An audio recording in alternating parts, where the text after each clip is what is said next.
I'm from Philly, so it's always been hard for me. And Philadelphia has so many honorariums built to people of color, and I'm always saying, where are the statues? Where are the tributes? Where are they? So here we go. Preacher Man was a loving guy. I really liked the Preacher Man. This woman told my mother before I was born, you got a boy child coming, gonna be a son of a gun. He's gonna make pretty women jump and shout, and the world wanna know what it's all about.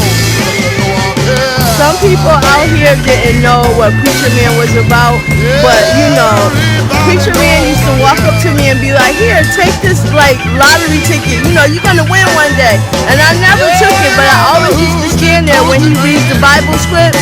Preacher Man was a good man. Everybody knows him, yeah.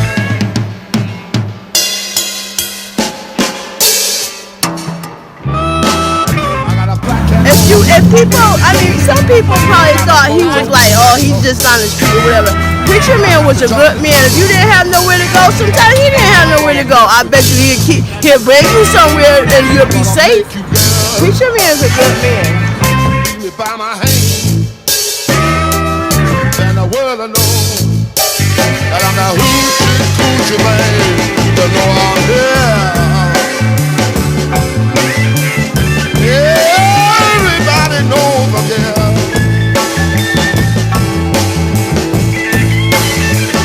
Yeah, you know the hoochie man.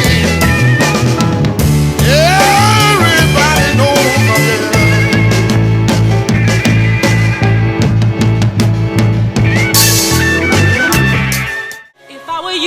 Say yeah.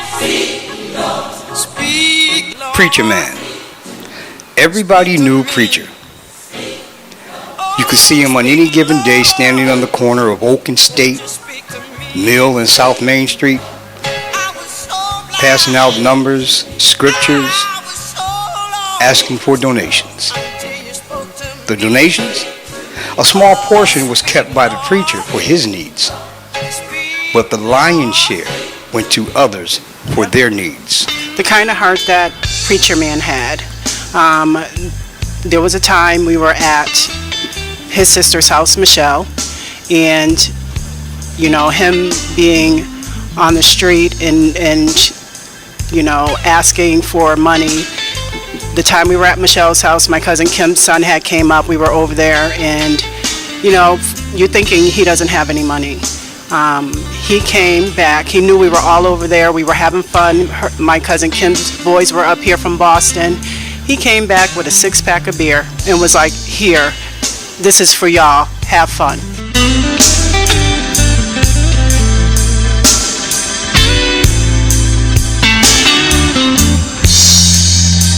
So I remember your grandfather as Randolph, and he used to come to Reed Village when we used to live in a village because he was pretty close to my mom, and he used to always bring his dog with him, and every time he came we were so excited. We'd be like, oh my god, Randolph is here with the dog, yeah, you know, and you know, just running up to him and everything. But he was always really nice. And I remember him too as Tar Baby, because he used to deal with the kids, you know, with like baseball teams and stuff in Magazine Park. I remember that. Alright, so this is a time when it was me and my brother and my dad, and we used to be like, yo dad, we're hungry, let's go to Burger King on State Street. So we go to Burger King, we walk in, and I look back, it's Preacher Man. I said, oh, what's up, granddad? Dap him up and give him a hug. He said, where's your mama at? I said, she at home, I'm with my dad. And Bryce came out the bathroom, he was like, oh, look at granddad. Give him a hug.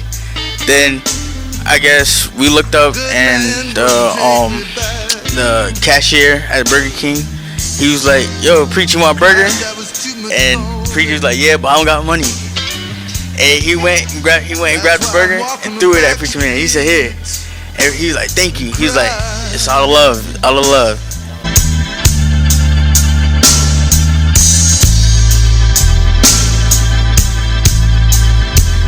Well, it hurt me so bad, yeah.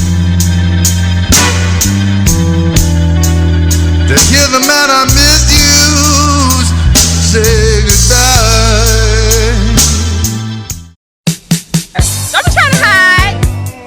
You remember when he used to like do the little baseball leagues and everything, and they used to call him Tar Baby? She said your party's jumping and everybody's having a good time, and you know what's going through my mind. Do you mind if I get comfortable? Hi, my name is Charlotte, and I am Bobby's daughter, Preacher Man's granddaughter. And he used to call me Charlotte. That was our little thing. You know, every time I seen him, he always checked on me, asked me how I was doing. He stopped my kids, make sure my kids was taking care of me, make sure they was doing right in school. That was my grandfather. I loved him. He always said a prayer and he'd give us some numbers to play. That was my granddad. He made sure we straight on a regular basis. Remember that time he came to the cookout and we were all was running and he was like, he just stopped us and grabbed us and he said a prayer for us. Definitely do. And Definitely he all gave us a quarter. We was at Aunt Melvy's That house. was him, yeah. But tonight I'm gonna let my head down and get down with these down home blues. Down home blues. Yeah, he always did things like that. Like he got from others and gave to those who need. It's Definitely did. Most people don't know that about him, that he really like gave out. He gave what he had. He gave himself, what was in his pocket and what was in his mind. Like that's the deepest thing about my grandfather, Preacher Man. All she wanted to hear was some. But if he ain't like something, he let you have it. He sure did. Tell it like it was all the time. Sure did. Every other record or two. He sure did. He definitely did. You know, he always had a prayer and a word. Always something positive. Always something meaningful. Let me hear some down home blues. Lester Randolph. I have a long history with the preacher. As a young man growing up on the north end of Springfield, which is where he grew up, he was my father's driver. He drove my father and his grandfather at that time down south and back and forth.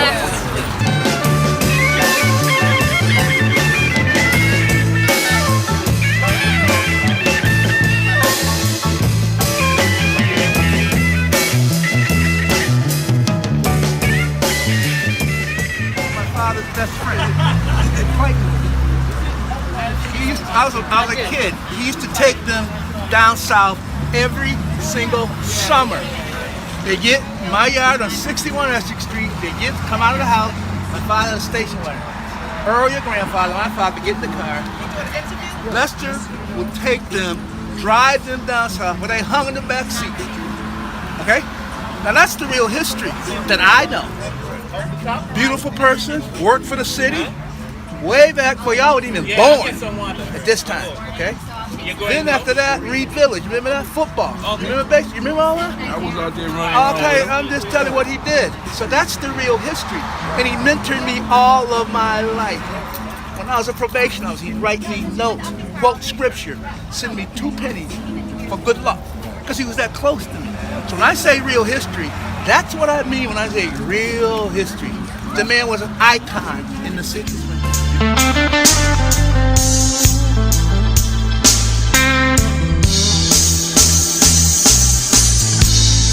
I've seen a friend talk for me. She said I did the best I could. I lied like a dog for you. I just couldn't do you no good. That's why I hit the back street, yeah. Just as drunk as I could be. The man I had misused. Like I said, I really didn't know Preacher Man as much as everybody else knew him.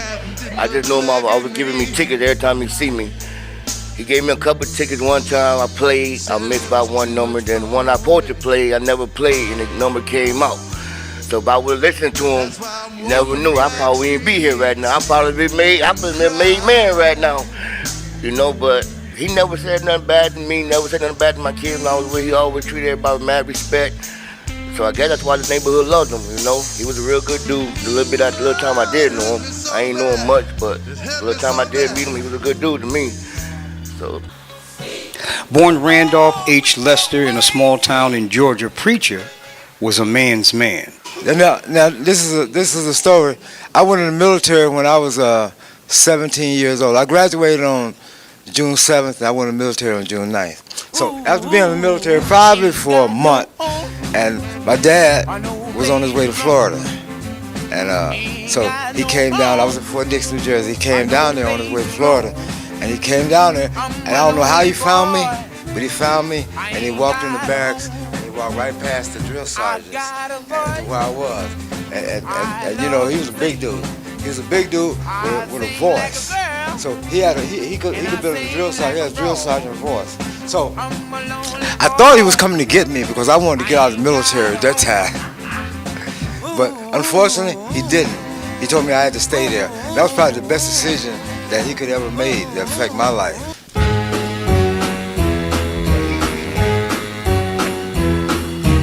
He was a survivalist.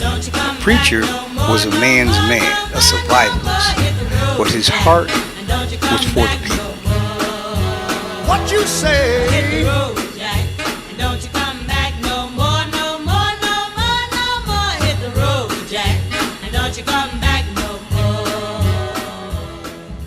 I met Preacher Man on my way to school one day. He was outside with his singing group singing his song. So I looked at him and I said, what the hell is he doing? Right? So he said to me, he says, come here, lady. He says, you know what? You're a pretty little girl. I said, really? He said, can I get your phone number and your name? I said, of course. Never thinking that I was going to hear from him that same night. I hear her on my door in the evening when the sun goes down, when there is nobody else around. So he called me the same night and asked me that I want to go for a ride. That everything's all right. So I was thinking to myself, now do I really want to get in the car with this dude by myself? You know? So we went to he rode me around Bay Street, Oak Street, and we kind of like hit it off. I thought there was something strange though going with him, but I got in the car and like I said, we rode around, we smoked a couple of cigarettes and had a few drinks and stuff, and then he got kind of boring. So I said, you know, I think you need to take me home.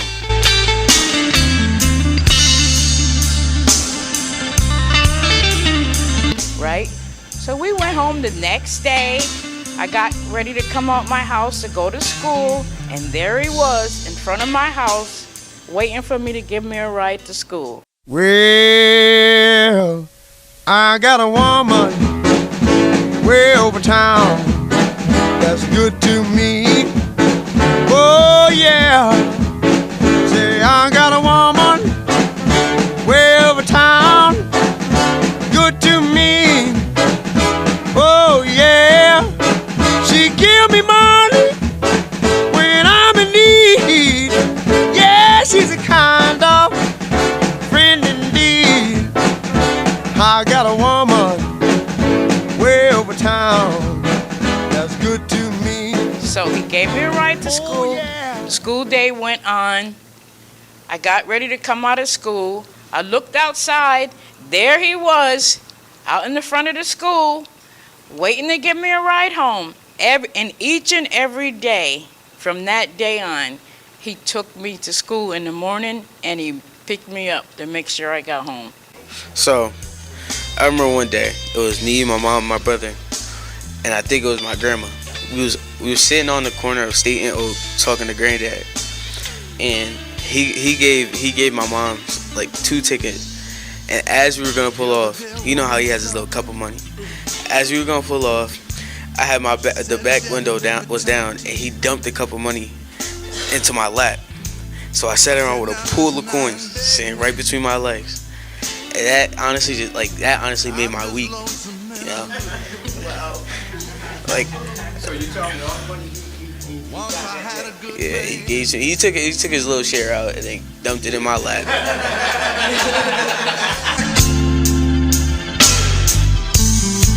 By the time I learned my lesson. I remember one day I was hanging out with my friends. This was like, I don't know, I was in high school. And we were drinking. We went to a bar. And we're not going to discuss that. And cry. And we went to a bar. It was called Kerrigan's. And we used to like hang out there and drink there sometimes. And we went there and we seen Preacher Man. And we were playing pool.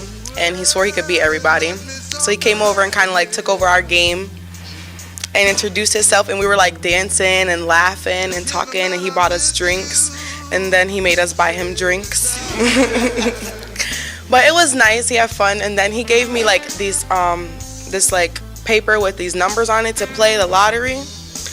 And I didn't play it. And the numbers came out the next day. I was upset. But we had a lot of times. I used to have a video. I don't know where it is. But we had fun. He's a nice guy. He's very caring and just like always make sure you're like good. It's not like, I don't know. He's cool. We have fun. I don't have so many stories. I mean, I always see my grandfather.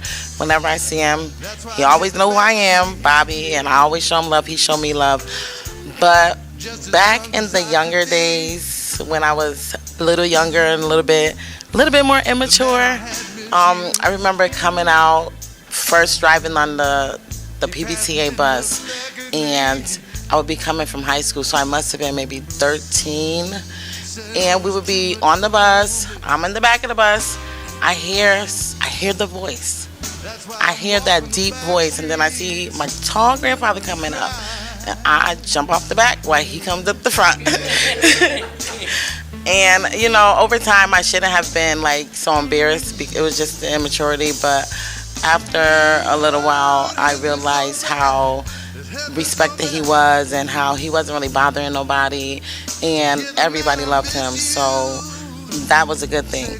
But another thing in running, we used to always be on Tyler Street. My dad always brought us out to the cookouts or just to get together with the family on Tyler in the White House. We'll always remember that. And they had some bushes. And I remember when he came around, all of us ran in the bushes. We were just hiding. And he always found us. But every time he found us, like I said, he didn't do anything bad. It was just funny. He just made us laugh. So I always remember them stories of running from Preacher Man to y'all, but running from my granddad. He was tall, he had a deep voice, and that's just all I remember. Just that tall with a deep voice coming around. You know what I mean?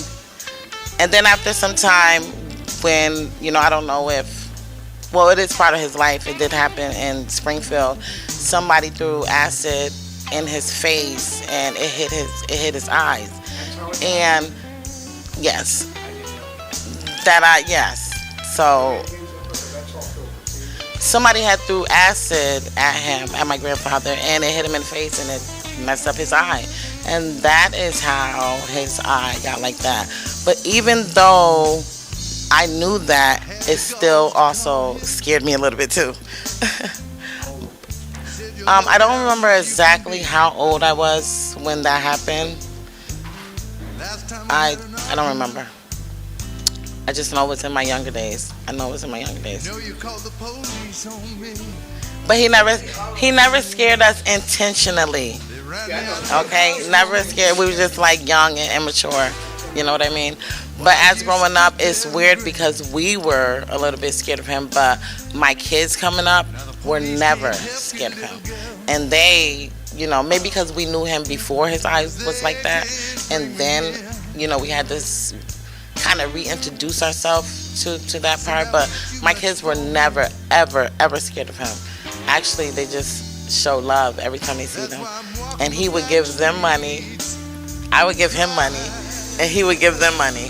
But I thought it was so cool because he actually, I seen him giving it back out. They call him Preacher Man for a reason. You know, he's out there in Springfield. He was out there in Springfield collecting his, what's it called? collecting his tithes and offerings, and then he'll be out there.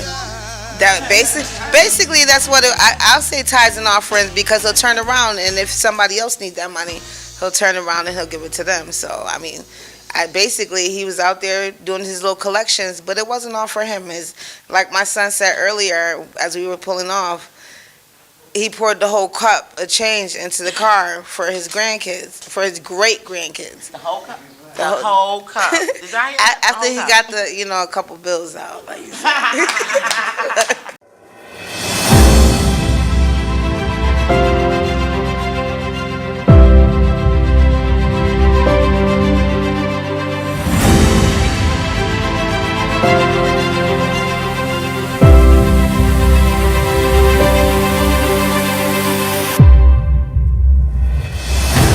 So my name is Greta McLean.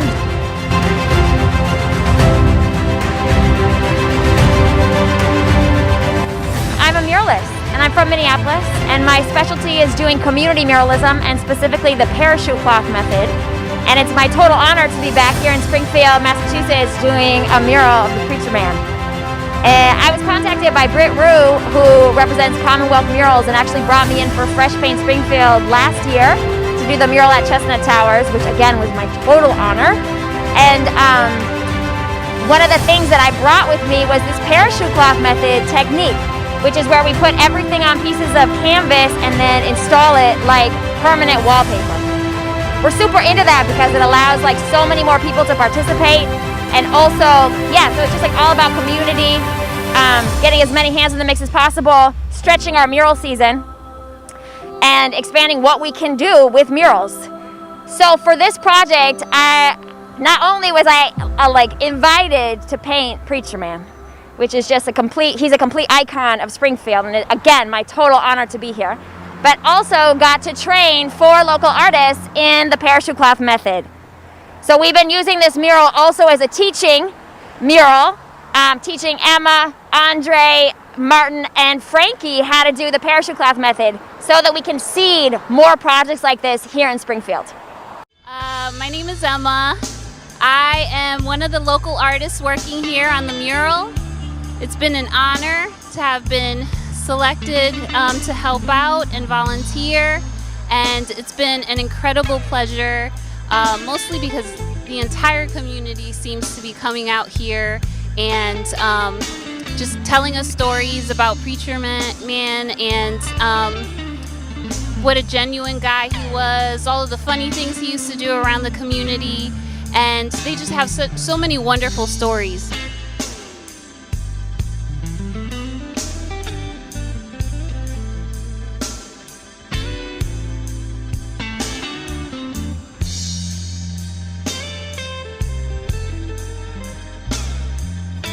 I didn't know him personally, but do remember him seeing.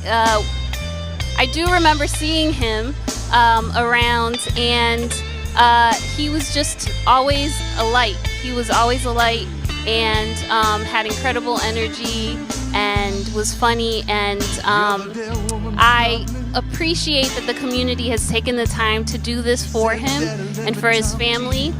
It's always incredible to remember people who have moved you and who mean something to you, and this is an incredible honor, I think, and the family definitely appreciates it. They've been here painting part of the mural with us, and it just brought us all together, so I'm really glad that we were able to do this.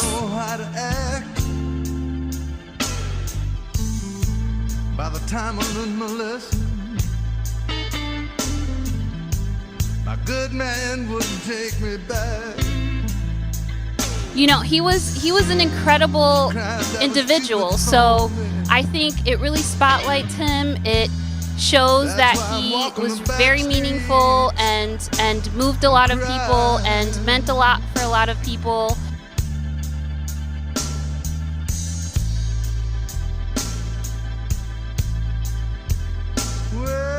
So the mural is beautiful, it's detailed, it's complicated, and it's vibrant, and I think a lot of that seems to kind of be a reflection of him and his personality.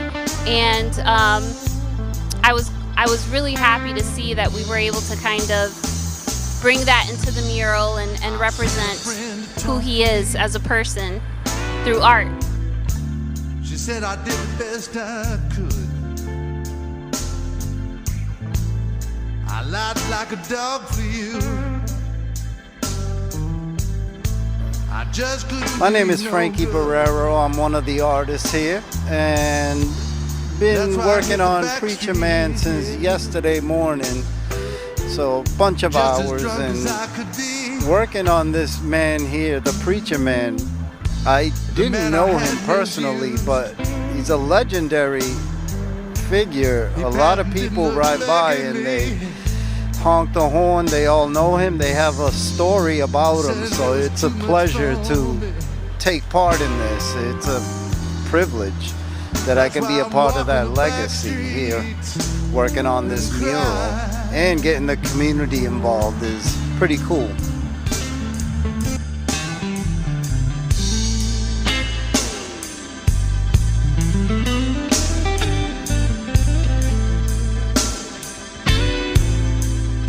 All right, my name is Donald Smith, and I knew the preacher back in the days prior to Third Baptist Church.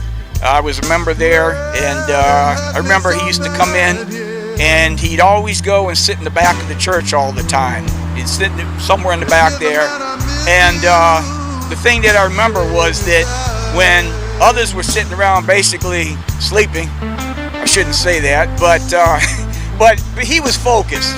He was always focused on the Word. He always had his Bible in his hands, and when Reverend Full Love would be preaching, he'd be the one person got the amens going and what have you.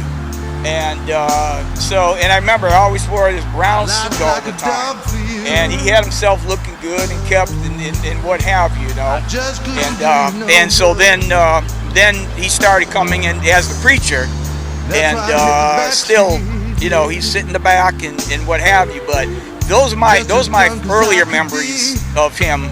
Whereas, like my son who knows him, but again, it's from more recent times. So my name is Martin Thomas. I've been in the Springfield community since 2009. I went to school at AIC, so I'm glad to be doing this painting with them as well. Preacher Man used to always be around the corner when we used to walk around. He used to always leave us positive words of affirmations, especially when he knew we was in the college community and doing stuff like that. But he definitely was a staple to the community, and I'm glad to take part in this. Oh, it hurt me so bad. It hurt me so bad to hear the man I miss you say goodbye.